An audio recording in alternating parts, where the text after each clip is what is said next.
Okay. Good evening and welcome to the Lyons Township discussion of issues for the school board race. We are in District 204 and we have 5 people running, and some of them are incumbents and some of them are not. And I'll be introducing you to them shortly. My name is Jan Goldberg.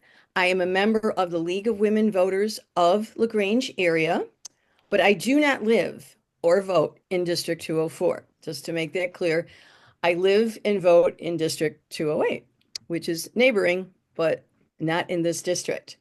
The League of Women Voters, for those of you watching that do not know, we are just about to celebrate our 105th birthday, Valentine's Day, 1920. And we are a nonpartisan organization. The LaGrange League actually just celebrated its 100th year as a chapter. We are nonpartisan. We don't support candidates. We don't support parties. We do support issues. And our biggest issues are voter involvement and voter education. So we hope that tonight's forum will give the voters in District 204 some more information about some current issues and some issues that are always involved with education. I did not write any of the questions.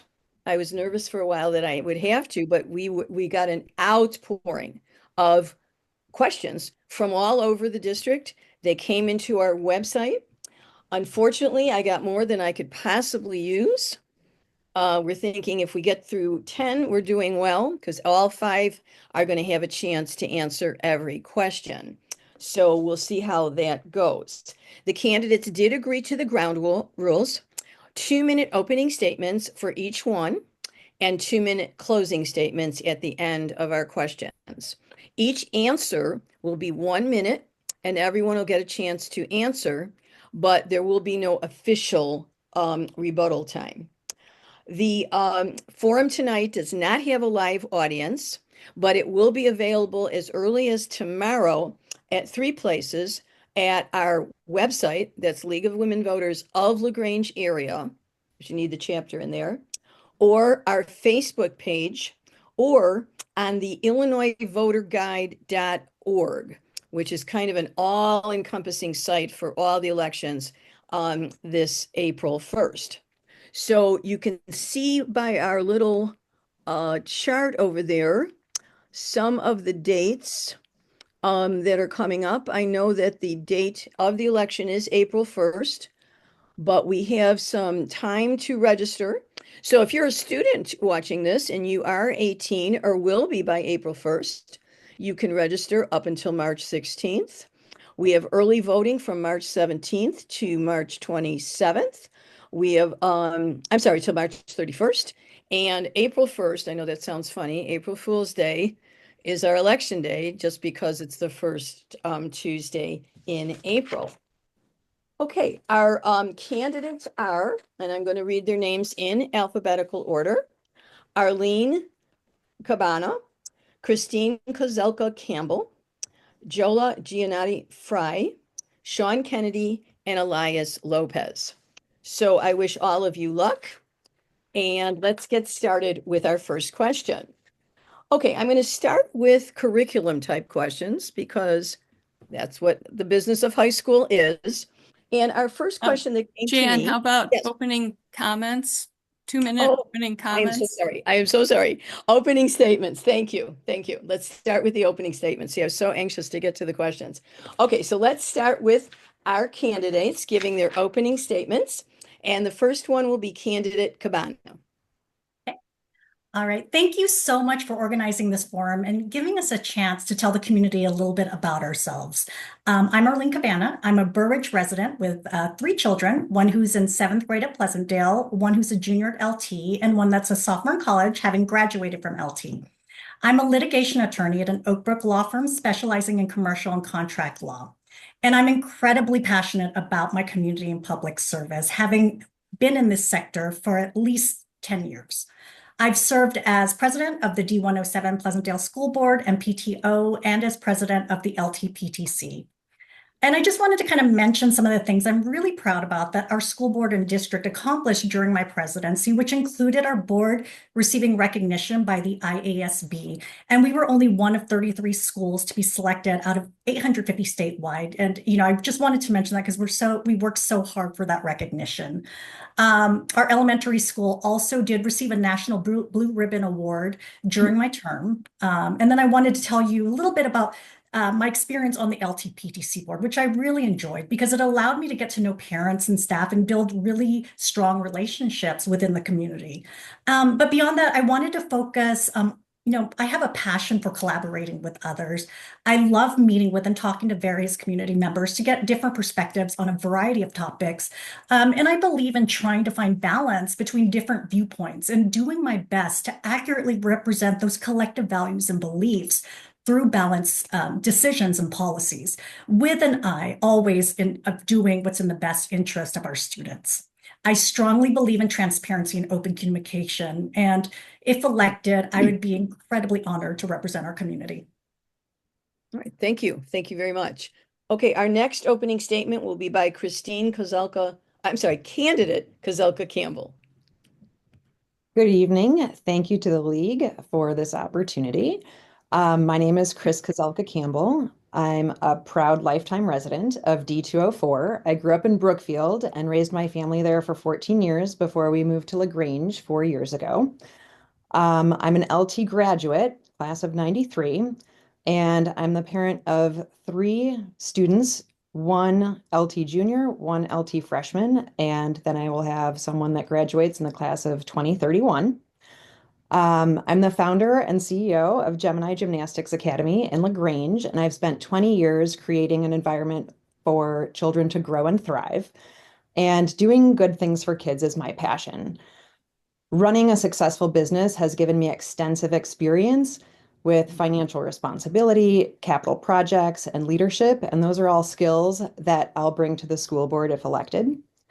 I'm deeply committed to education and community engagement. I recently served on the renewed D102 facilitating team this fall, which was a community-led initiative that worked to align school facilities with the D102 vision for 2030 strategic plan. And our goal was to develop a comprehensive plan to renew every building in that district, ensuring that schools remain well equipped to support students and teachers. And this experience reinforced my dedication to strategic planning, financial stewardship, and long-term educational success. I come from a family of K through 12 educators, so I understand the day-to-day challenges that teachers face. And I have firsthand experience with IEPs and 504 plans.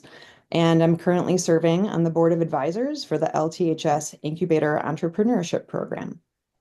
My goal would be to provide conditions for all children to thrive in a holistic way and successfully launch into adulthood by prioritizing positive learning experiences and personal growth.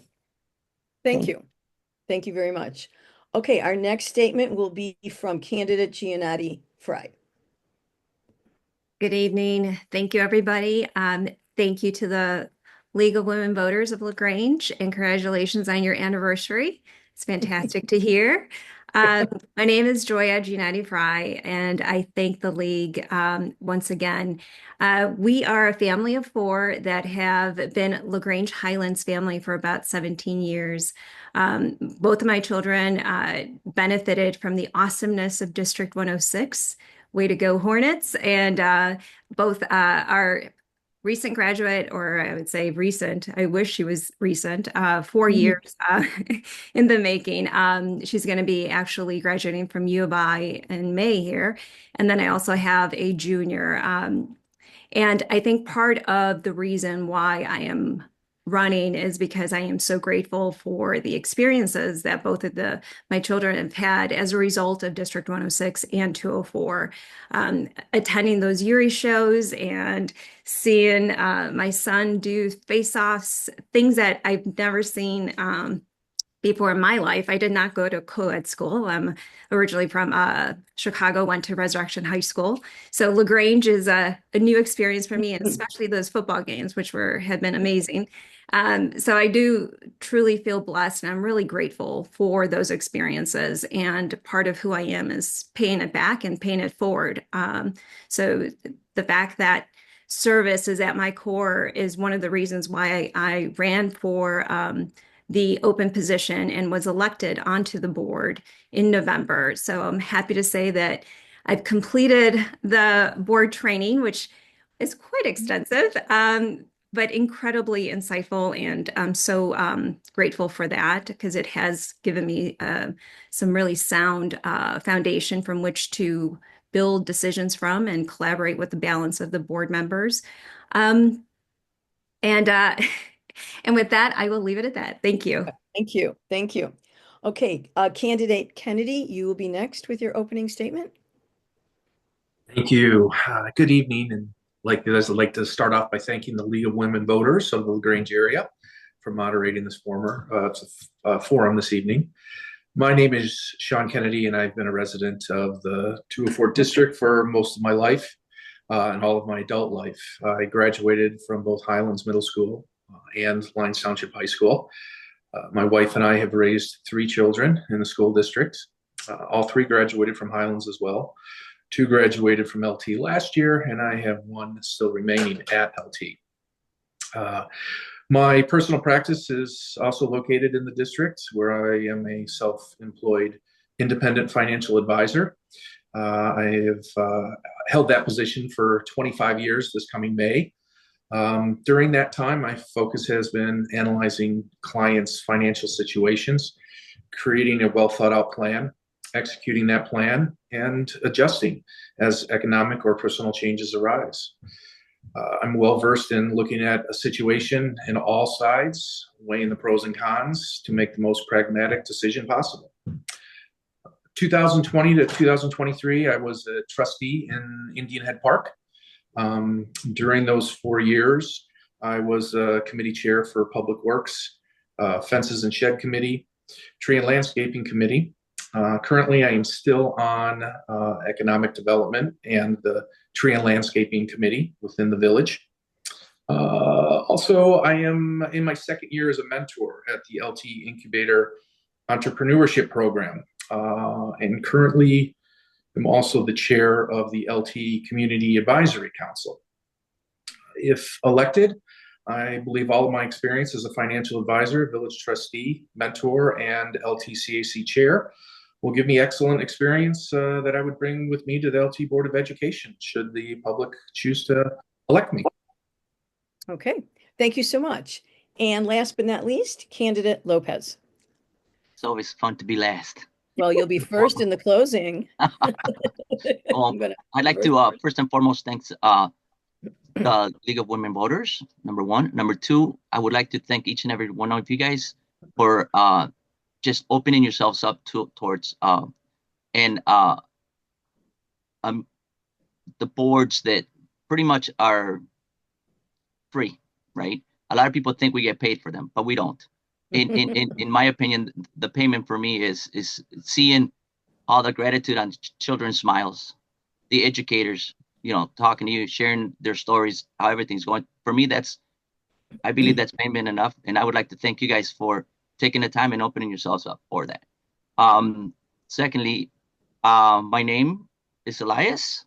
I've been in the district for over 43 years. My wife and I actually have been in the district. We're a family of 6. Besides my wife, all of us are District 105 alumni, and all 6 of us are LT alumni ourselves. One of our oldest daughter, she is currently working at the Hinsdale Hospital. My other daughter is a graduate from DePaul. She works at the Blackberry Market in LaGrange. And my son, he's actually a junior at ISU, but will be graduating early. So he's graduating with a double major, Spanish and psychology. and he also has his American Sign Language degree. And our fourth daughter, she's a senior at LT, ready to spread her wings and experience the world. Also, I myself, I'm a president of 105, where we have worked with numerous challenges that arise within our districts. The main one is or was COVID-19. So we were able to manage through that, with All the right. board intact and unharmed. All right. So Sorry to have to cut you nope, off. that's all right. That's okay. You get more time to talk when I ask questions, and you will be first with our closing because I'm going to be doing it in reverse alphabetical order. Okay. All right. As you know, I was anxious to get to the questions. I almost cut off your openings. I'm sorry about that. And thank you, Anne, for reeling me back in. So we're going to start a section of the questions with student curriculum and things that happen in the classroom. So the first question I received from voters in this district had to do with AP classes. And AP stands for Advanced Placement. It's a class you take in high school that has a college curriculum. And there's two schools of thought. Some people think that any student should be able to take an AP class. Others think that maybe you should be selected by teachers or counselors, and it should be a little bit more of a selected process. Either way, I would like to know your opinions of AP classes, how kids should get into them, and what resources you think the school should provide so that they're successful in these classes. So we're going to start with candidate Cabana. If you would Yes. say your opinion first. Absolutely. And I think this actually has to go with also narrowing the academic gap when we're talking about AP and dual credit courses. Now, I think there should be some in between as far as the decision to either let students choose to be in these programs or have the staff actually choose who gets to be in the programs. I believe that they should definitely reduce barriers to entrance into the AP and dual credit courses. I do also believe that, especially when it comes to the academic gap, that it's important to provide students with the resources that they need inside and outside of the classroom. And I'm talking about providing after school tutoring and, summer school curriculum for them to actually and also test preparation as well, like free test preparation for those who can't afford these expensive, test prep courses that there are and so forth. So I think it's very important, definitely, to reduce those barriers and open it up to all academic levels. Okay, remember the questions, the answers are 1 minute, not 2. I should have said that before. Okay, let's go to candidate Kozalka Campbell. Your opinion on the AP? Sure. I think that academic advisors at LT are an excellent resource to guide students into appropriate level classes where they will be able to achieve a level of success that's personalized to them. I think students should be able to choose if they would like to approach an AP class, because they always have an opportunity once they've started the class to then switch if they're in over their heads. And I think a lot of times we need to rely on the experts that work with students day in and day out for year after year to give kids that full picture of like, this is what an AP class is, and these are things that you're strong at, and these are things that you could use a little growth at, and let kids kind of self-select. Okay, all right, thank you. The same question to candidate Giannotti Fry. Thank you. As it relates to access to AP classes, it's complex. From the little bit that I've had the opportunity to see so far, it is a lot of negotiation in terms of ability to, as Cabana was talking about, reducing barriers, and increasing access. I think there's also a conversation between feeder schools and LT, and what does that transition look like? Counselors, academic advisors, teachers themselves are so critical to that process, and the student choice is so important. But I think first and foremost, it's educating the student and the family, even prior to entering LT. What does that look like? What does that pathway look like? Thank you. All right, thank you. Candidate Kennedy, you are next. Great. Tough question, three-part question to try and get in 60 seconds, but I'll do my Yeah, I best. know. My personal opinion on AP classes, love them. My stepson, Zach, participated in quite a few at LT, and we're reaping those benefits now while he's a freshman at Illinois. He's on schedule to graduate early if need be, although I told him, please take your time and don't rush things. But for me personally, it was a great experience. Having it available to all students. I also have my youngest son who's on an IEP. I would, as candidate Campbell mentioned, I would defer to the experts in the faculty. If a student wants to put their hat in the ring to try to enter, maybe there is a path for those students. But I think that with the parents and the faculty and the experts that are dealing with those kids and seeing them every day should have maybe the final say on that. I'd hate to see a student struggle unnecessarily trying to do something they're not qualified for. Got it. Thank you. And candidate Lopez. Well, as I had mentioned earlier about my son graduating earlier, that's one of the reasons why he actually was able to graduate early through middle school. He took some classes and they carried on to LT, which, like I said, like you had mentioned, Mr. Kennedy, that I'm going to echo some of you guys' words too, as far as the educators there. That pretty much is what helped him. Our middle two children actually were part of most of their LT. They were in those AP classes, and I believe that it starts at home. How you teach your kids, how you help them teach your kids. We have to remember that our children are, with all due respect to all youth, they're like part-time.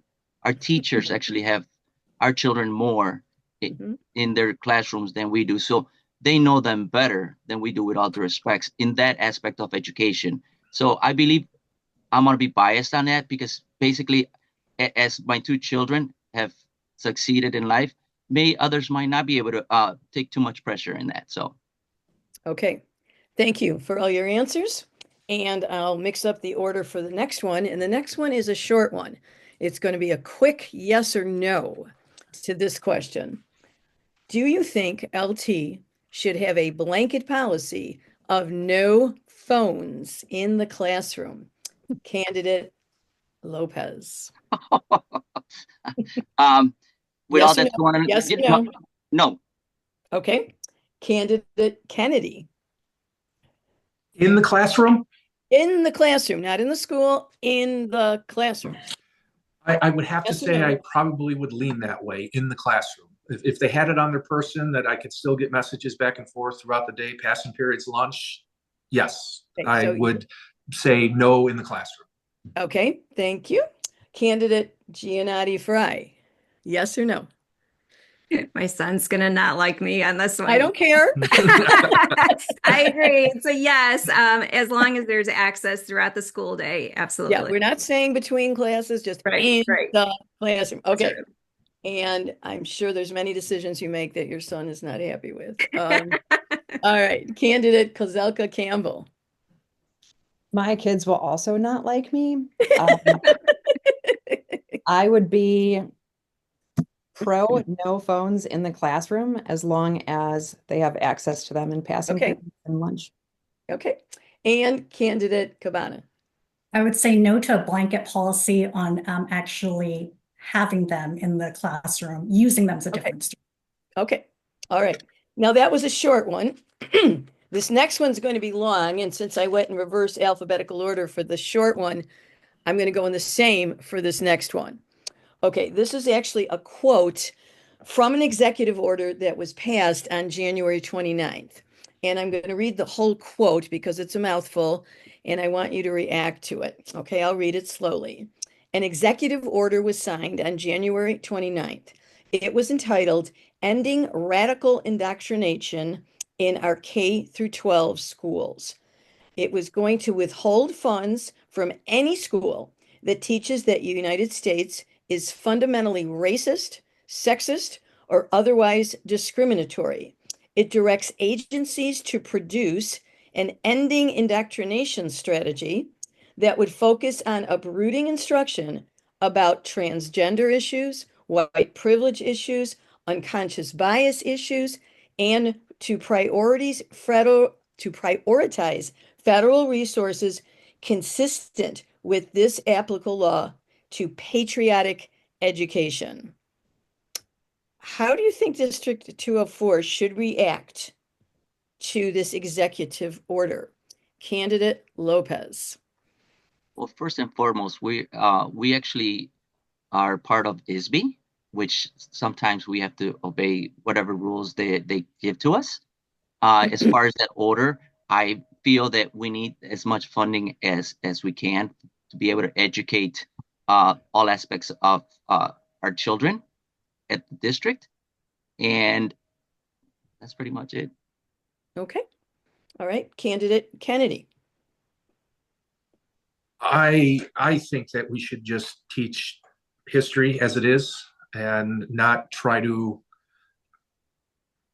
figure out how people interpret it. I think we should be truthful in that whatever gender somebody identifies as, I don't think that they should be shamed or shut out or pushed away from how they view themselves as a person. I feel strongly that things that are said in that order are not necessarily true. I don't think anybody's pushing an agenda so much, at least in the school district that I've been involved with between Highlands and LT for my entire life. So I'm for teaching, again, history of America and current situations of how children are living their lives, and leave it at that. Okay, thank you. Candidate Giannotti Fry. Jan, could you repeat Yes. just the last part of the The actual last part of it, I know it's kind of a mouthful. The last part says it directs agencies to produce an end indoctrination strategy that would focus on stopping instruction on transgender issue, white privilege, or unconscious bias in schools. That we should prioritize ideas consistent with patriotic education.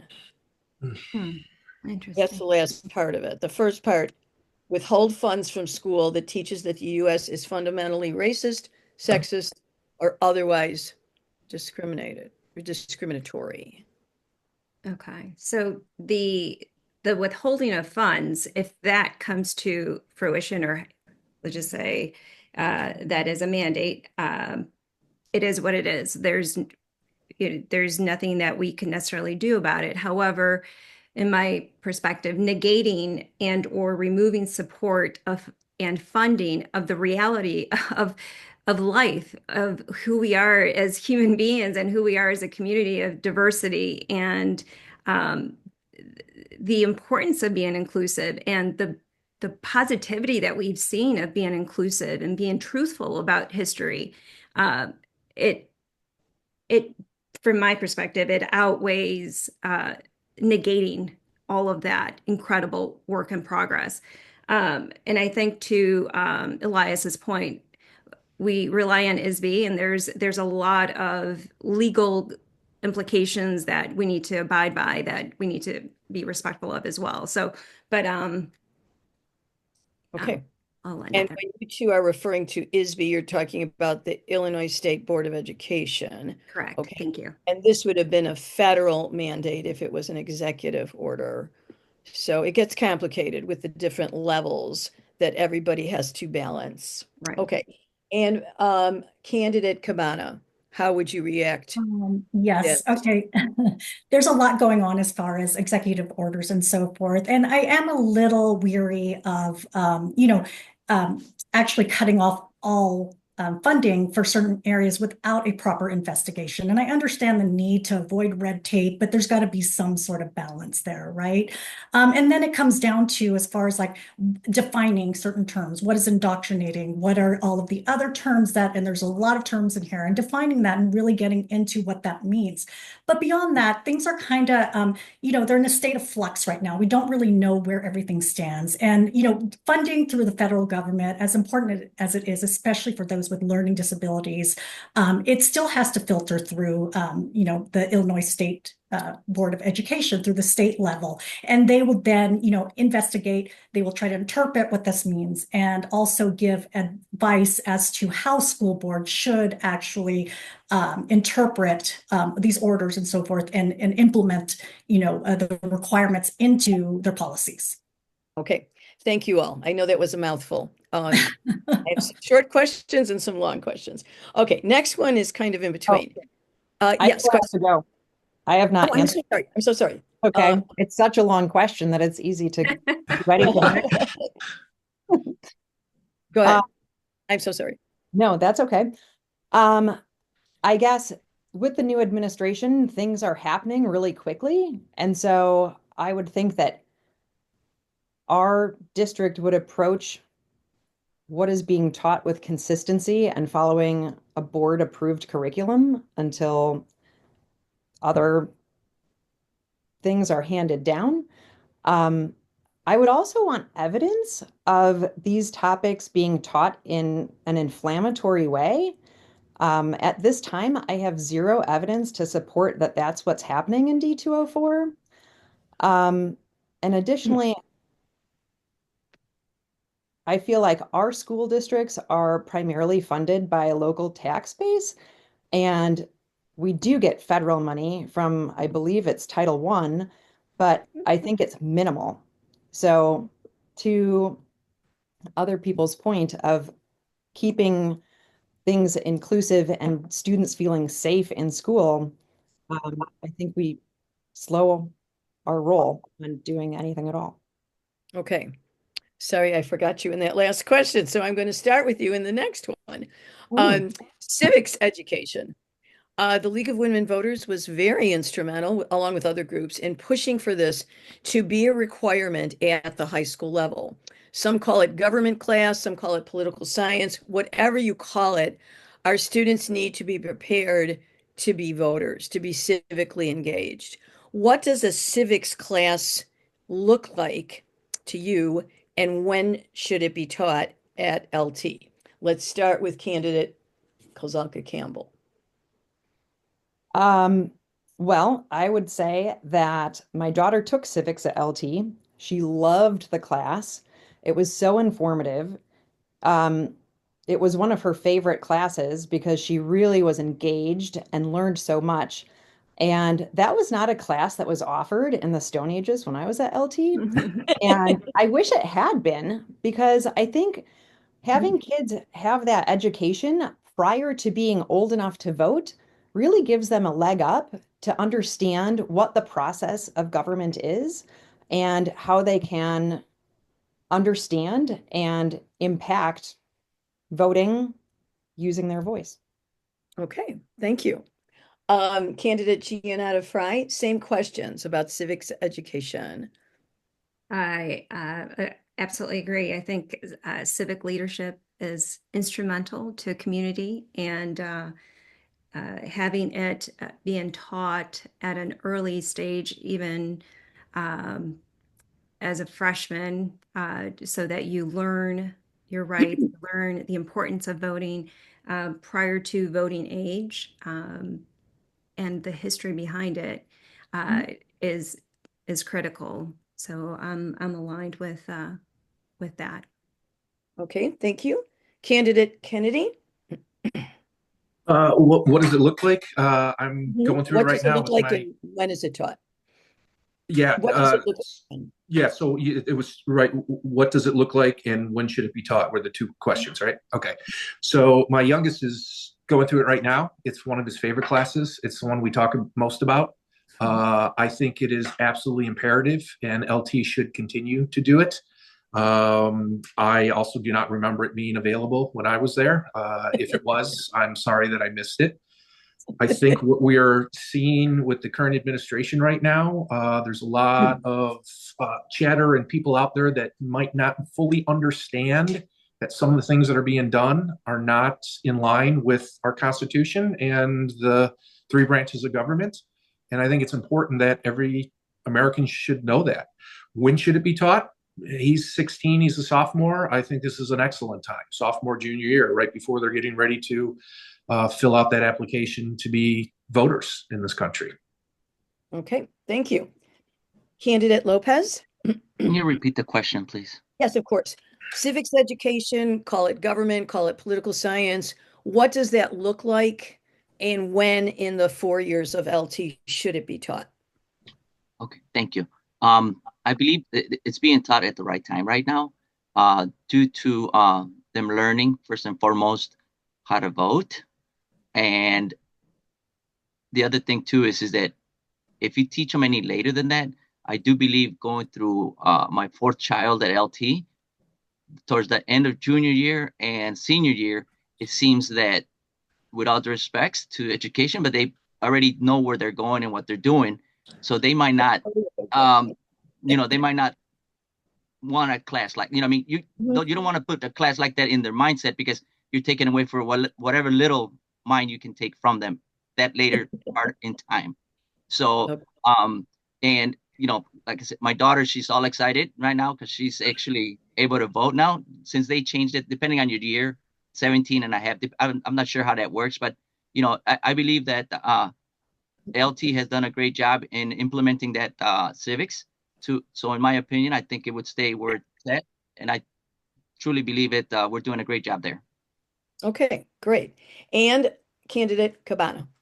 Yes, okay. So beyond teaching the government processes and procedures and structures, I think what also needs to be taught is how to be a good citizen, how we're very fortunate to have the right to vote. And it's very important for everyone to keep current on events and to, try to get a wide variety of viewpoints, and also to check your sources, right? And to be critical thinkers when it comes to different issues, especially hot topics, right? Which there are a lot of right now, but to keep very well informed on what is going on in the world, and not to be afraid to voice their stances on different issues. Thank you. There was a question about if you're 17 or 18, can you vote? If there's a primary and you're 17 years old, you can vote if you'll be in 18 by the general election. So if you're 18, you can vote in anything. But if, for example, there's a primary in March, as there are in many even numbered years, and you're going to be 18 that November, you can vote in both, which a lot of 17-year-olds do not know, which is why the league is pushing for pre-registration for 16 and 17-year-olds to get their name out there. Okay, we hear a lot about banning books, banning curriculum, things like that. And my next question is, what if a parent or a parent group complained about a particular book or a particular type of curriculum that was being taught? How would you react to that? Okay, I'm going to start with candidate Gianna Fry. Thank you. The banning of books topic is one of those hot topics, as Arlene had mentioned.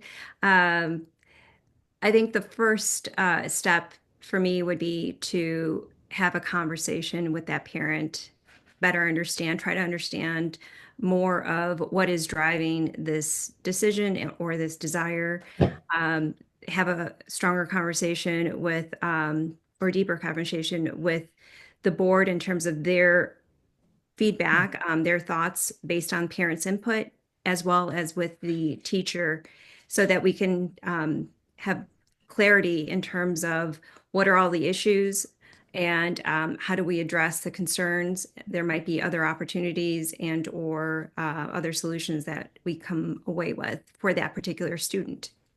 So there's lots of ways that we could potentially address the request. Okay, thank you. Candidate Kennedy. Definitely one of those hot topic conversations. My personal view on it is it's a First Amendment right. I don't think that we should ban books of any kind, from the school if they're in the library. I I agree that if it is a situation that is very passionate from a group or a parent, to talk to them about why, and if there's other things that can be done to try to limit their strong feelings towards it, or their fears, I guess it would be, for their children to view or read something. I'm not in favor of removing anything from the school that's currently in the library.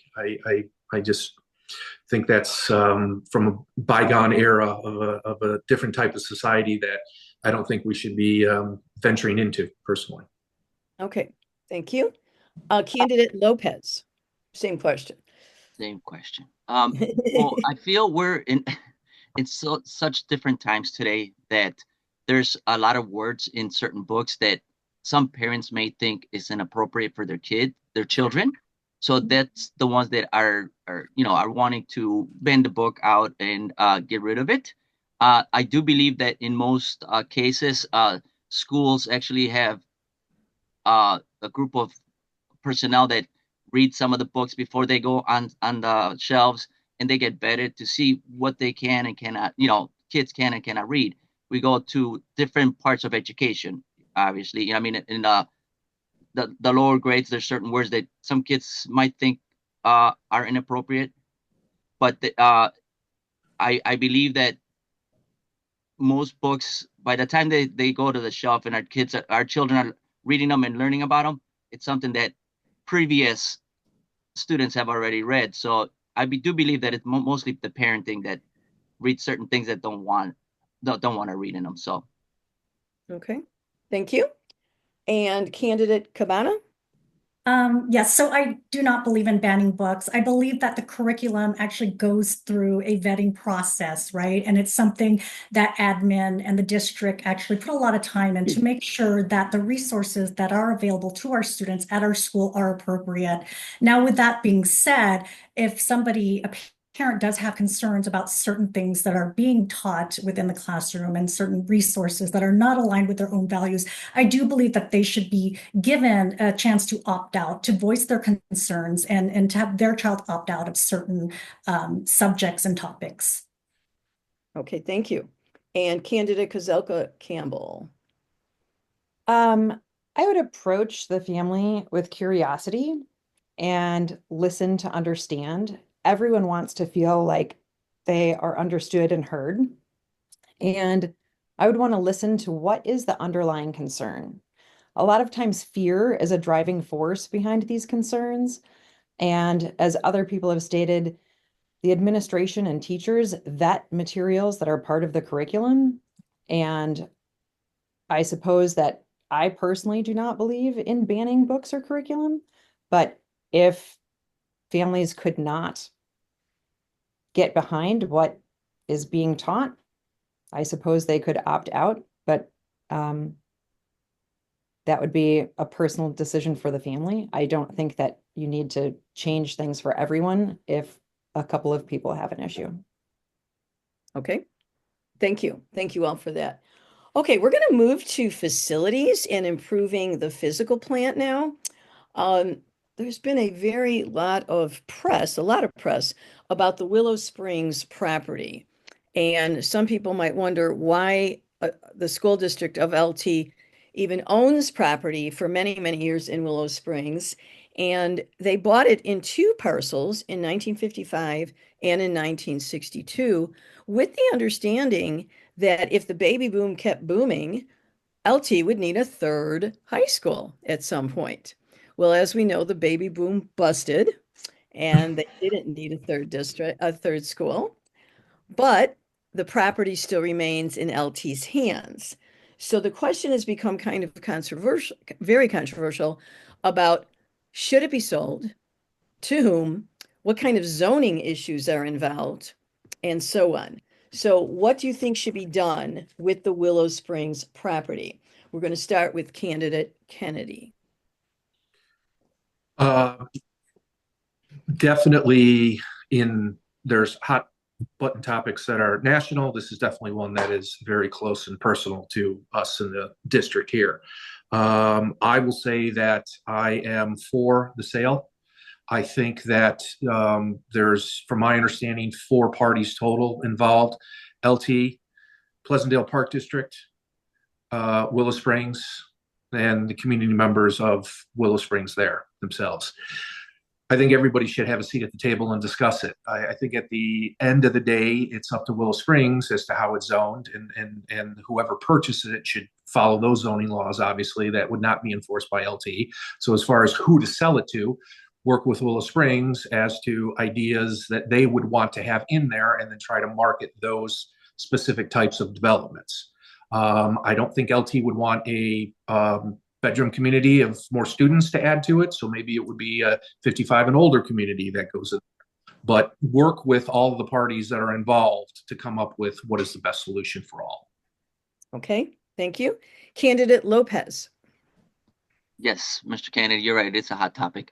I actually had a chance to talk to a few people about that to see which route or which avenue we should take on that for sale. I also agree that the land, if it's just sitting there and unused, I believe the monies can be allocated for something either at North Campus or South Campus to rebuild part of it or whatever needed.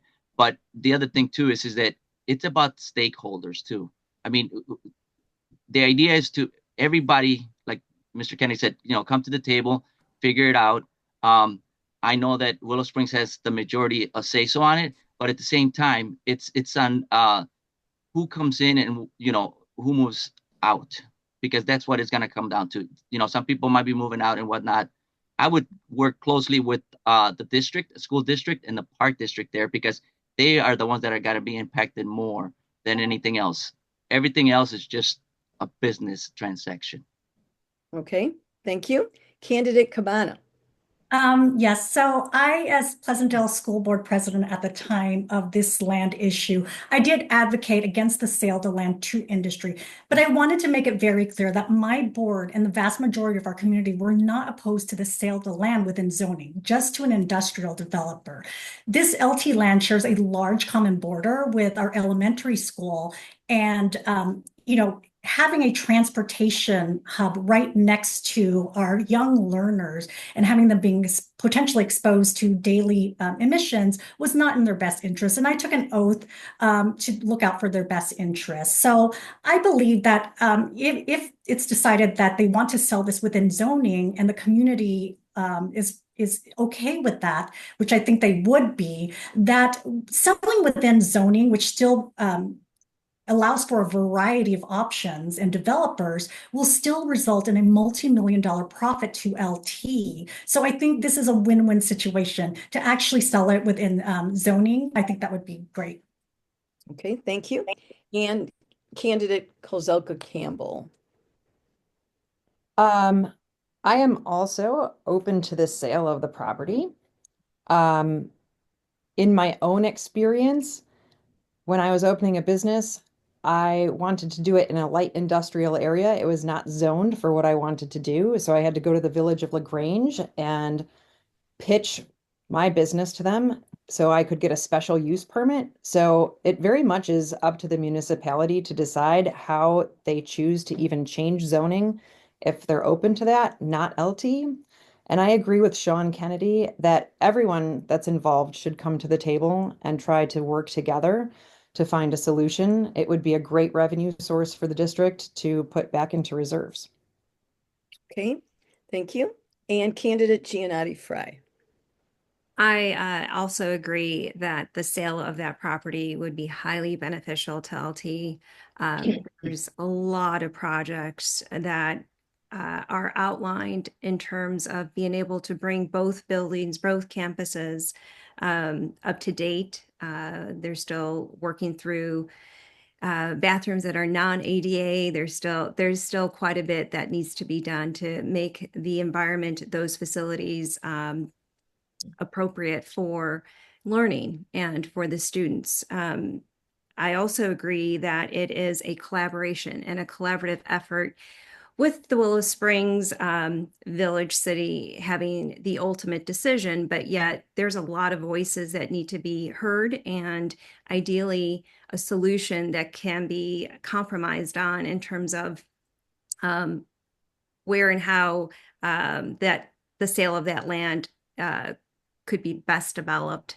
Ideation, again, the last decision or the ultimate decision is by the Willow Springs Village or City. Okay, thank you. Now, two of you alluded to this next question a little bit, but let me ask it a little bit more directly. Do you think that the facilities of LT, both north and south, need improvement? And what do you see as those improvements in the next 5 or the next 10?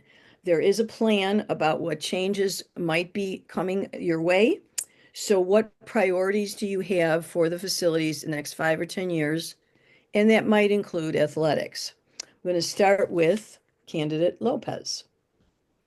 Thank you. I do believe I was at a meeting, and it was mentioned that they might be redoing, like Mrs. Giovanni Fry said about the bathrooms and stuff like that. I believe that's a very important part of renovation. But the one thing I also see that in North Campus, there's a lot of historical sites, historical building there that I would like for someone to look into it and try to keep some history, not get rid of all the history that we have within the boundaries of the building.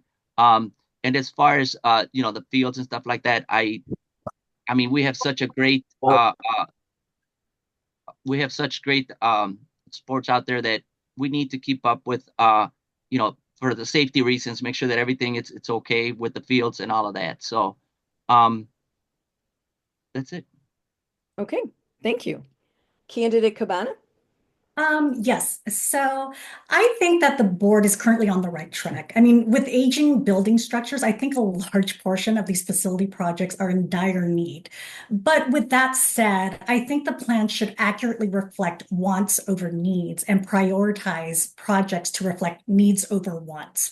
LT did engage in community outreach, which identified areas where stakeholders believed that improvements were needed. And this is great. It's important to gather and ensure community input. But I also believe that there needs to be a more detailed plan that prioritizes the projects over a 5-year program, right? And I think more information needs to be investigated. We need to get more current costs as far as how much these things will end up costing all of our taxpayers if it's decided that we cannot fund it within our current fund options. So with that being said, I think that there are a lot of these projects are needed, but we need a more detailed plan. Okay. Candidate Kozelka Campbell? I think that it's important to make sure that we're maintaining safe and modern facilities, not just for students, but also for staff and teachers. People want to work in modern facilities, and it's my understanding, and this has already been mentioned, that there's a lot of work to go with ADA accessibility. I think there's talk of a second elevator at North Campus that would really be helpful in that regard. I don't believe that anything has happened yet with the Vaughn building. And I think that there are plans to eventually turf the fields at North Campus. It's always a balance of prioritizing and funding. And as a graduate of LT, I can see what modernization has happened since I was there. And you want to see that continue to happen because our students deserve it, and so do the teachers and staff. Okay, thank you. Candidate Gianna Fry? I absolutely agree. I think it is ideal to bring facilities up to date. As I mentioned earlier, it just makes learning and teaching better for everyone. In terms of the process, The administrative team is phenomenal. They actually do have a plan, and it's well-defined, and it's community informed, and which I think was one of the things that I found just incredibly positive when I first joined the board, that there's a great deal of work that goes behind the scenes that the administrative board brings, or the administrative team brings to the board.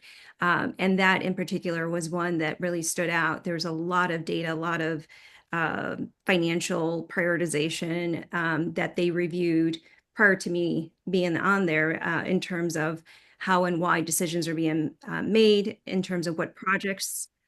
So there is definitely opportunity for increased learning on what all those projects are. Okay, thank you. And candidate Kennedy. So this is an area that I'm very interested in. In my professional career, I look at leverage. Leverage is a tool that, used correctly, can bring a lot of benefits. What I mean by that is, if LT was to sell the Willow Springs property and get that capital, rather than put in a new elevator or updating systems, can they use those dollars to, for instance, I read an article about a school that put in solar panels, and the money that they saved over the years that was going to electrical costs went back into the school.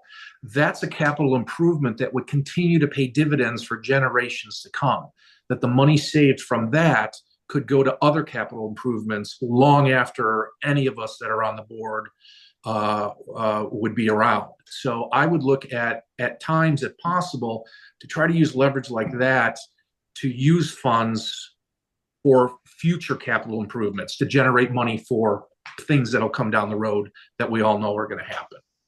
Right. Okay, thank you. Well, if you can believe it, it is almost time. It is time for closing statements. I am sorry to anyone who submitted a question that didn't get asked. With 5 candidates and interesting conversations, that often happens. So we're going to go in reverse alphabetical order as promised for our 2-minute closing statements. And we're going to start with candidate Lopez. Thank you. Thank you all.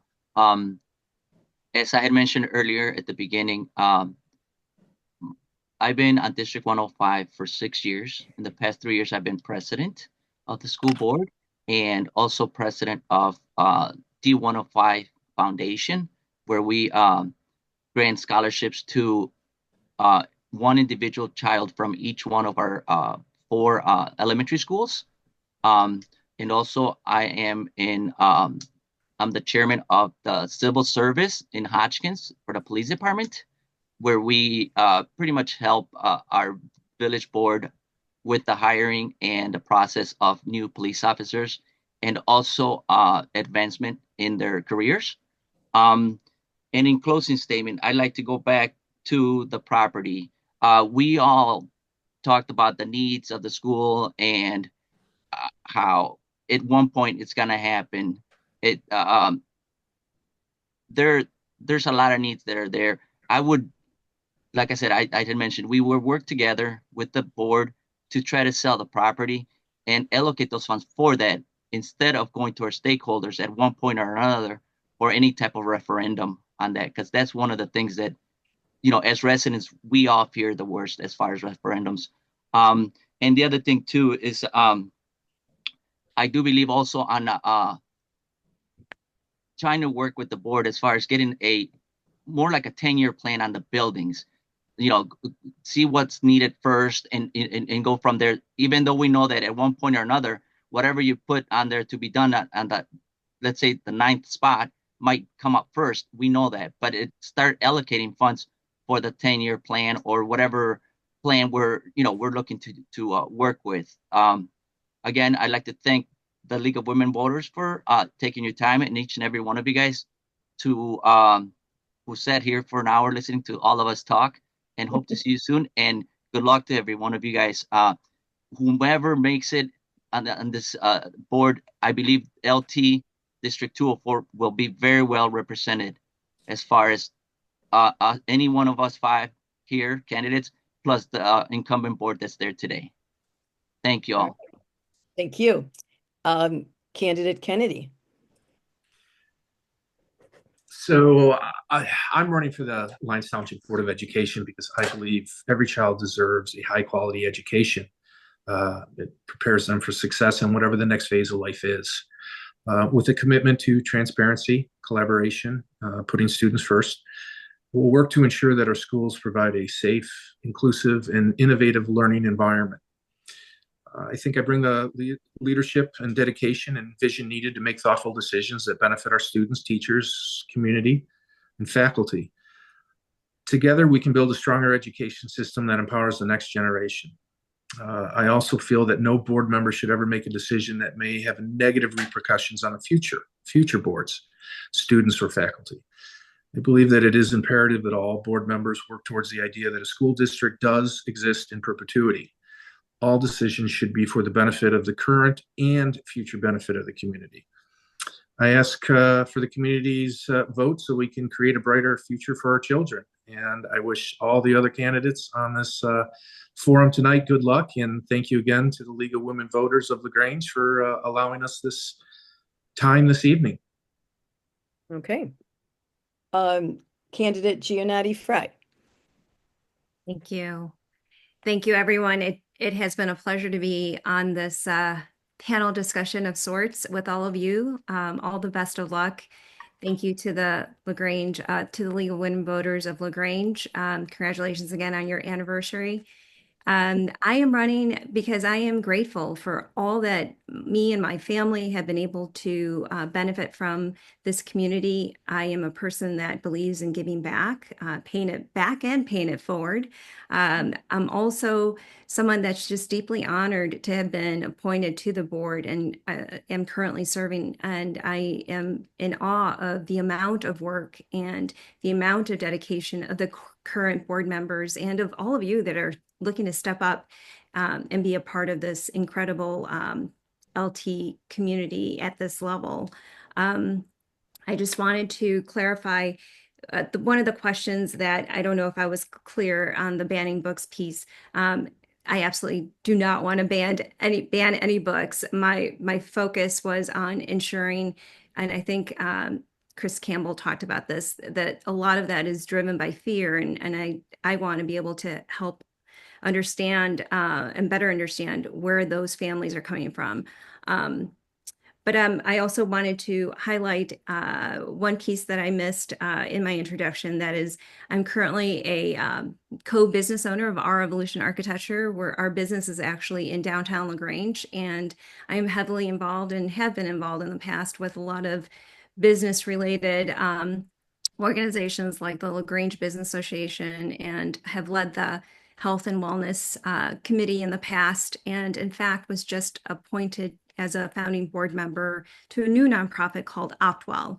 And I'm really excited about being able to share that with all of you in the future, as it is a nonprofit focused on healthy choices and helping the community make healthy choices. So all that being said, thank you very much for the opportunity, and I wish everyone the best of luck. Thank you. Okay, candidate Kozalka Campbell.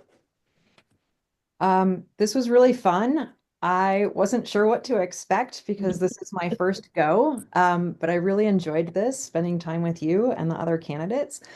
I guess I'm asking people to vote for me for the D204 school board because I think I am excited to approach things with curiosity and a growth mindset, and listening to understand and think outside the box to find the best answers with the information that we have at the time. I'm people first, meaning students and teachers are my highest priority. And I show up, batteries included, ready to go and ready to learn.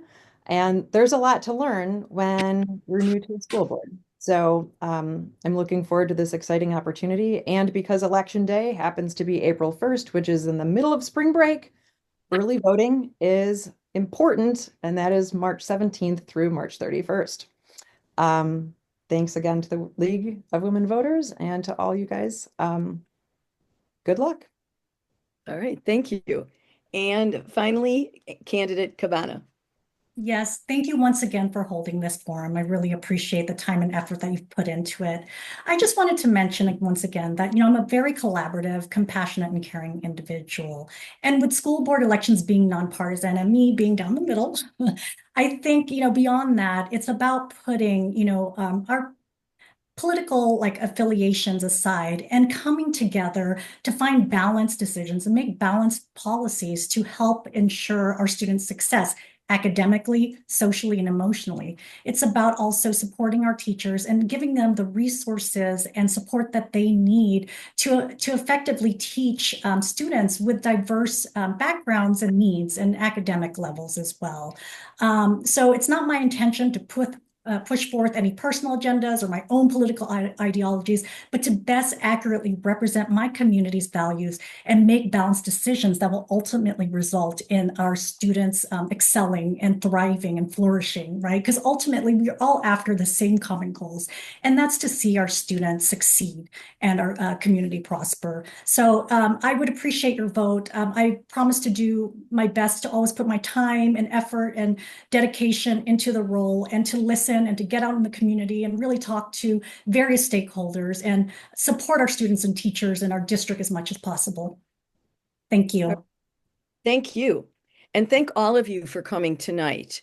It was an honor to be your moderator. It was an honor to ask the questions that were given to me by the community.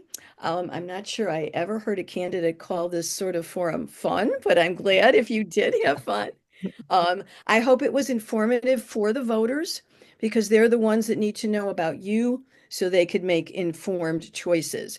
Remember that this particular forum will be on 3 different sites: the League of Women Voters of LaGrange website, the League of Women Voters of LaGrange Facebook page, and then all election information will be on the nonpartisan Illinois Voter Guide, that's one word, .org, Illinois Voter Guide. And then for some of the dates on the side, we have the last day to register to vote, March 16th. First day of early voting, March 17th. It goes all the way till March 31st. And it's easy to remember Election Day today because this year, because it is on April 1st. So I wish all of you good luck. I think LT District 204 voters have excellent, excellent candidates.